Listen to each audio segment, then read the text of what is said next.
What's going on, everybody? You got a bonus episode today. You get a bonus episode, and I'm so excited that you get this bonus episode because as you saw, as you clicked on the title, I had the opportunity of sitting down with the great Ian McShane. Yes, Ian McShane. We all know from whether it's Deadwood or whether it's Pirates of the Caribbean or obviously John Wick. So much that this guy has done. He's got a new movie coming out this weekend. It's called American Star. And I really enjoyed this movie. You hear about it more when I talk to Ian about it, but it's like he's a hitman, which I thought was interesting too. But you see kind of what his journey is and this story about this guy. So I talk more in depth with Ian about the movie itself, so you can learn a bit about more. And of course, I ask about the Ballerina and I ask about a few other things. So I hope you enjoy it. I hope you check it out. It's been like I said, I was very happy to be able to sit down with him and talk to him and just obviously tell him what a fan I was, but also to just get an opportunity to have a conversation with him.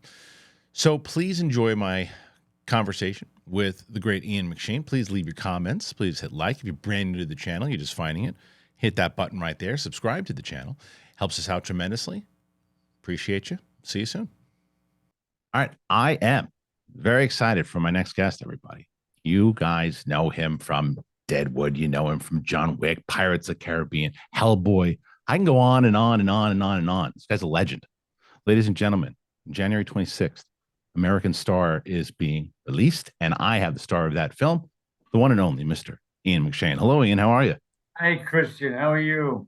It is a pleasure to speak to you. I've been a fan for such a long time, and I just watched this movie, and I have to tell you, what I really dug about it was that it was just it was a simple story about a guy who this is his job.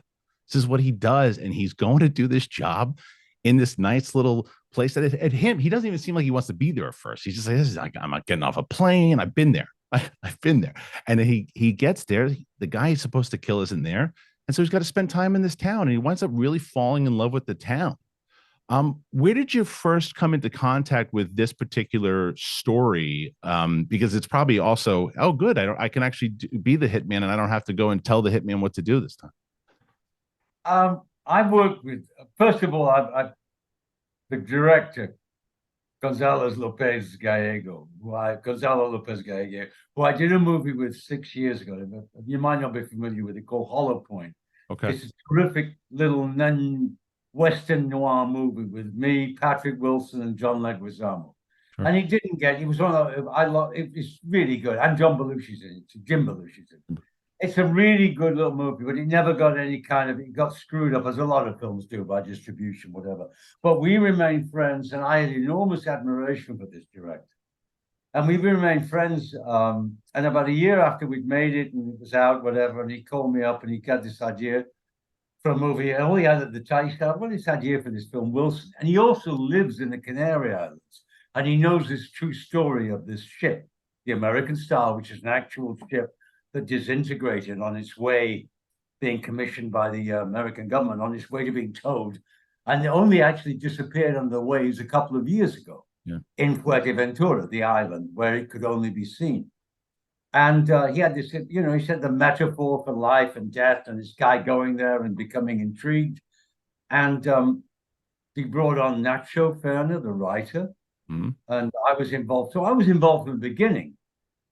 And then we talk about it, and we didn't want to make the genre is always great. It's what you do with it. Everything's been done before. But it seemed to me that, he commits his own cardinal mistake. The first day, he's there, he should leave. The intelligence has been screwed up, but he thinks no. And it is a fascinating place. But they're beautiful islands. This particular one lives up to its name, Fuerteventura, violent wind. And it's windy every day. And we talked about the film for a long time, got the script we wanted to make, it went out. And I made a film called Jawbone, which is a very good, excellent English independent movie with Johnny Harris and Ray Winston and I did, with this producer called Mike Elliott with his Emu Productions. And Mike loved it.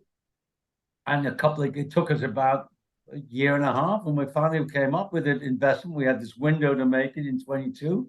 And Gonzalo and Jose David Montero, his cinematographer, We all found ourselves suddenly, we appeared on this island. They'd be preparing it. We came on. We had 3 days, camera test, prep, whatever, rehearsal with the cast, and we went on and made it. And there's nothing like making an independent movie, and because you've got no boss. You're making the movie you want to make. Right. And I think, and the trust that I have in Gonzalo was, apparent, and it was like it was smooth. It was just a really great 5 weeks working concentrated every day. It was not like the end of the day, you had a nice meal, which you do in your nice meal, went to bed, got up the next day and did the thing. And it turned out a movie that we can all be very proud of. And we're back to the IFC liked it, and produced, delivering it here. And here I am talking to you about it. And then, absolutely should be proud of it, because it was as I was going into it, I didn't know what to expect. I didn't watch a trailer. I didn't do it. I did that on purpose. I just wanted to go in.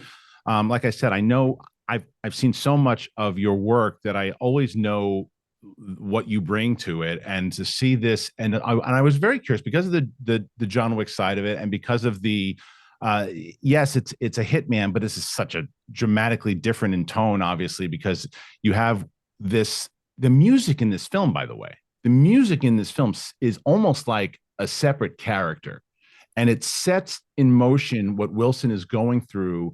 Even when he's relaxed, the music's relaxed, you're relaxed, but there's even if when he's sitting at the bar, he's like, is there any music that I can deal with from my century? Can I go? Can you point me somewhere to go? Because that music to me kind of dictates it. Was that a conscious choice to make sure that the music was?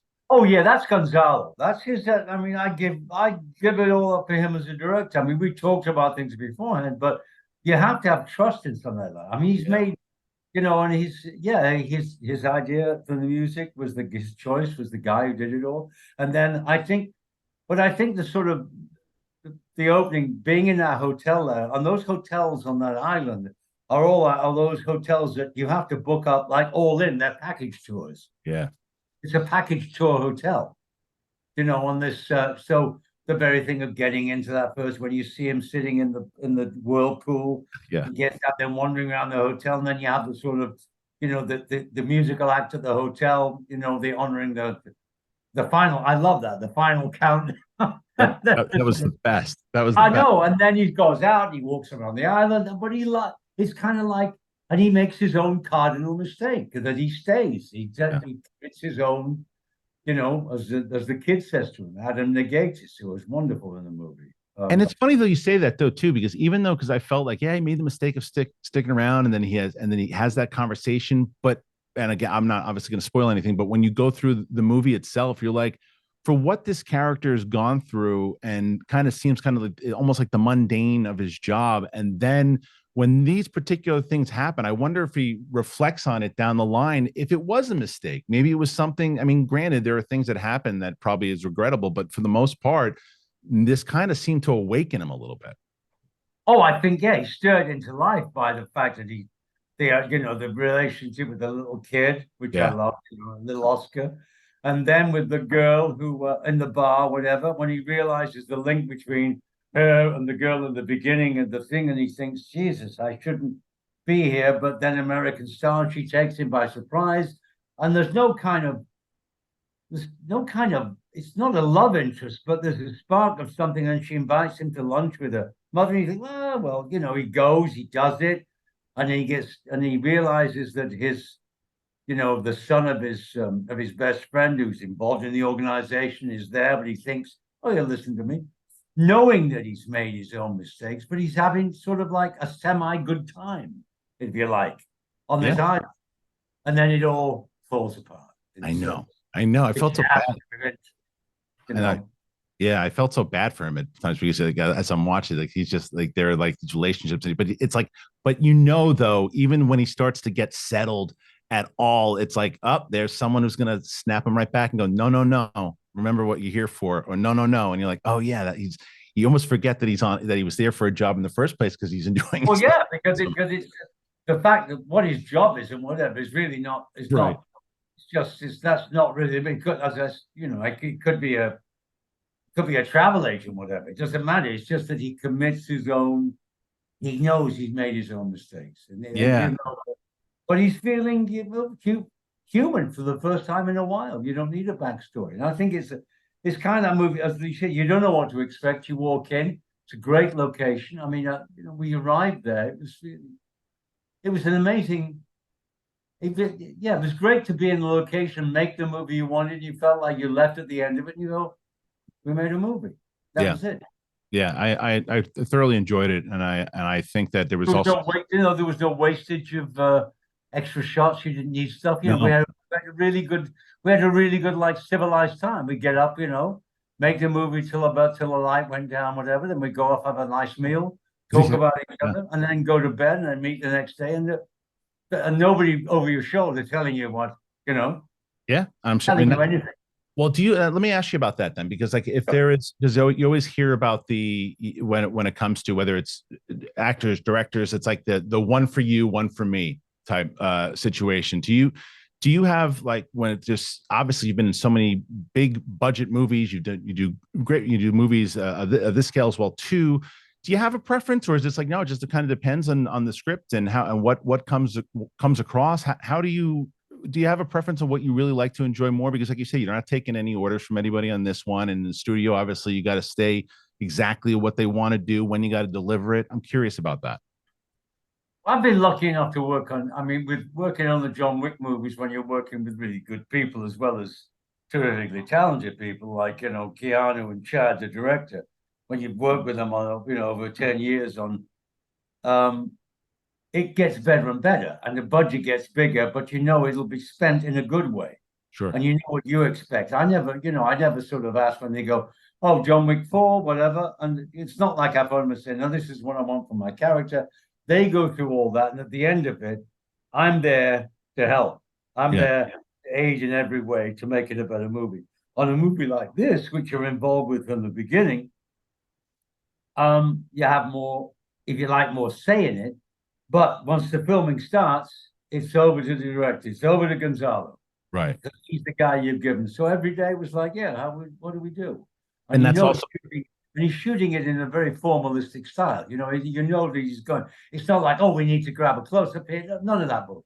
Right. And that's all. It's not that kind of a movie. This is a mood movie, whatever, and trusting in him and his cameraman, and the moves. So it's like, but at the same time, the acting is constantly surprising because I'm working with Nora and Fanny Ardant, who brought this wonderful enigmatic quality to it, the movie, even in a brief scene. Mm-hmm. And the kid, who was great, working with the kid, Oscar, which obviously you improvise a lot with the kid, but you get the essence of the scene. Then the actual last scene with the kid, because we shot that at Madrigal. Okay. Madrigal, and you can only do it once. Yeah. Right. You haven't got the time. Right. So but it doesn't seem like extra pressure. It seems like extra wonderfulness that you've got this time only to do it. And it's fun. And it's fun. It's kind of exciting. Right. And I'll tell you though, Max's parents, I mean, because obviously Wilson's relationship is just pure, like it kind of brings the kid out of him when he's with him and teaching him about the things that he did for sure. But I'll tell you, and those kids' parents, terrible, those parents. Like they're letting them run around outside. I know, but that's there's a hitman outside with my son. What's he doing? He's giving him cash. It's funny when you're talking about John Wick. I have to ask you, I saw something that Basil Ironwick had given an interview and said that and I don't know if you've addressed it too about the fact that I know that you entered the John Wick franchise kind of late, the first one, and he said that it was there was a free trip to New York that was offered because you could go there on Thanksgiving. Was that true? No, that's kind of what that came out as the line. I think it was everybody, but I mean, but once they, when they give out, I mean, you forget the cast of the first John Wick, an independent movie, was pretty good. I mean, there's Willem, me, the girl. I mean, you've got terrific Alfie played the kid. You got Michael, sadly, the Michael Nicholas, the marvelous Swedish actor, played. It was a very good movie. Oh yeah. But it was a good script. It was a great, tight script. That's otherwise you wouldn't have got people out to be in it. But the added thing was, we wouldn't have come to New York for Thanksgiving for 4 days, put you up at a great hotel because they had a budget. Everybody, but I think like Defoe and like me, you're experienced actors, you understand There's a good script there. It's tight, and you've got Keanu playing a character. Keanu's got a, he's just buried his wife. They kill his dog, they steal his car, and he's an ex-hitman. He Right. boats, for goodness. He boats, it's like I say, if they do this right, it could be a great little movie. And it was. And it's coming to something else, which is the luck of the draw. Sometimes it happens, sometimes it doesn't. And it just happens. I think the last John Wick was a really great, big, fucking great movie. I think, Crazy movie. Crazy. Yeah. So and it ain't over for you yet when it comes to that, because you got a big year in general. You got this one obviously coming out. You got Ballerina. Yeah, I got Ballerina. That was interesting to make with my dear friend Mr. Reddick. Yeah, yeah. Who we worked together on that last year in Prague. I mean, it's very much, we have a few scenes at the Continental, and obviously we provide as we say, a safe haven for the marvelous Miss Ana de Armas. Yeah, did you see like the kind of the big difference with, because Len Weissman is directing that one, the difference between? No, I think Len was very, very aware and very, very much in sync with what Chad done, and I know they were talked a lot before that, and I found him a delight to work with Len. Terrific. And then you're coming back to Kung Fu Panda, yeah. With Viola Davis playing the chameleon. So she, that's the lead sort of villain. That's where they bring us all back. And yes, Tai Lung. It was nice to reprise Tai Lung again. Yeah, the smooth villain. Yeah. However long ago that was, yeah. I know, it was exciting to see you coming back for that one, and then it actually kind of leans into my question about when it comes to, because your voice is just so iconic as well too. And so this year, I'm not a big anime guy, never have been. My daughter's into it, and I started getting requests from my audience to check out One Piece, and I had never seen anything. I know that's got this vast lore and all this stuff. And then I watched the live action series and I loved it. I loved the series. And you, of course, narrate in the series itself. Did you know that this thing was going to be as big? No, I tell you, I only knew about it, Kristian, because I called when I got the call and they said, then when you do this, I said, One Piece. So I thought the person, my grandson, my youngest grandson, for the time, this is like last year, and I phoned him, I called him, I said, do you know about the show? And he went, oh, he said, GD. He said, I've been watching this since I was a kid. He said, first of all, it started off as Magma, then Anime, and then went into Magna. And then it's now, but he said, no, it's great.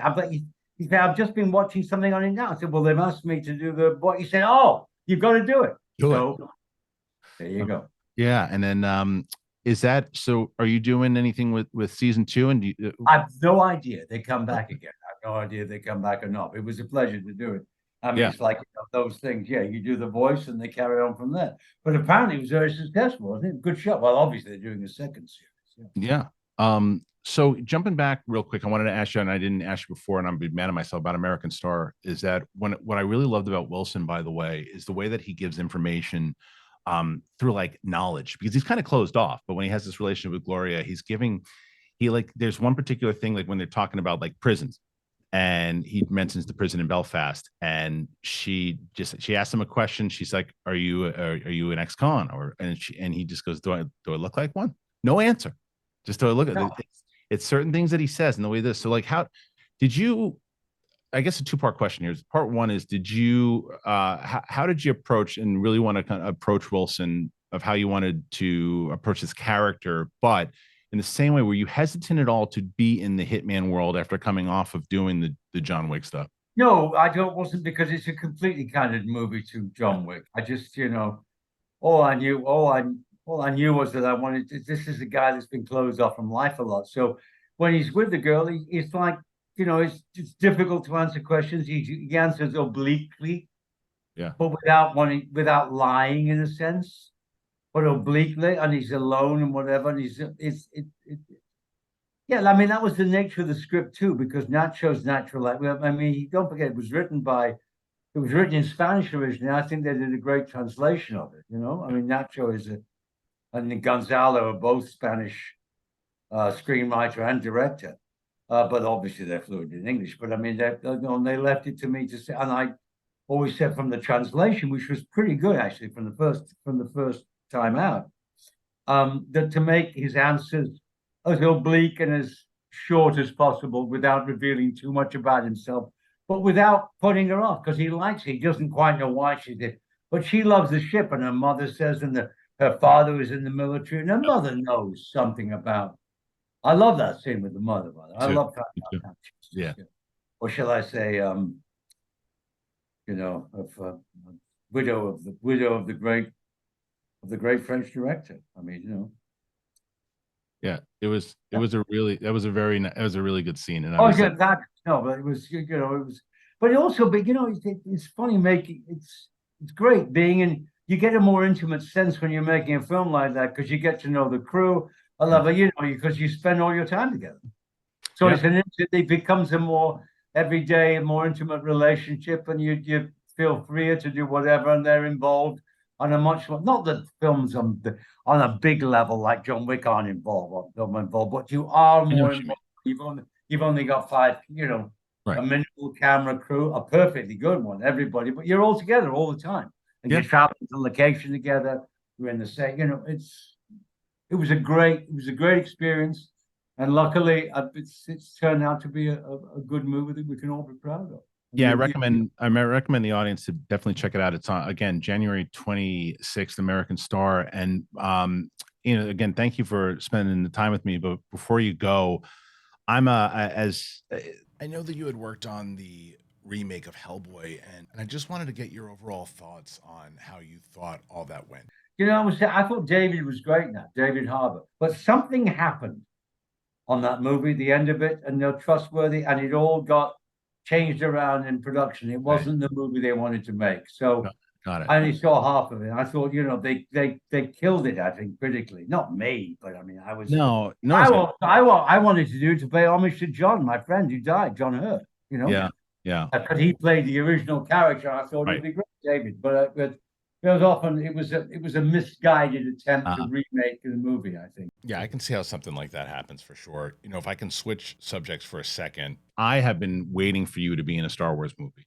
How you have not played either a Jedi or a Sith or anything along those lines. It's my last question here. Have you ever been in talks for a Star Wars movie? Are we going to see you in one? Because we need to see you in a Star Wars movie. That's very kind. You should tell them. They've never asked me. Really? You've never been in? You've never been in Star Wars? Maybe I'm too much of the other genre to be in a. But I must say, I don't fancy the outfits. Thank you very much indeed for promoting me, Scott, Kristian. But I don't like the, dressing in all this really. The costumes in science fiction film put me off. I did one in the 60s called 1999 with Martin Landau, which was a huge success. And we all wore these, sort of spandex outfits, which were like, oh dear, no. But anyway, there you go. God bless. But it was a pleasure. It was an absolute pleasure to have you. Congratulations on the movie. Again, I really enjoyed it, and I really enjoyed my time being able to speak with you. So thanks again, and I look forward to talking to you again. Thank you, pal. You have a good 2024. Yeah. You too. Bye. All right. Thanks again to Ian McShane. What an amazing, amazing gentleman he is. And go and check out American Star, by the way. I think you'll really like it, especially as I've been kind of going on a highfalutin toot about how smaller movies should get more support and how more people should see movies with kind of in-depth characters. This is one of those movies. So please go and check it out. Again, leave your comments, hit that subscribe button. Really helps the channel out. I appreciate it, and we'll see you soon.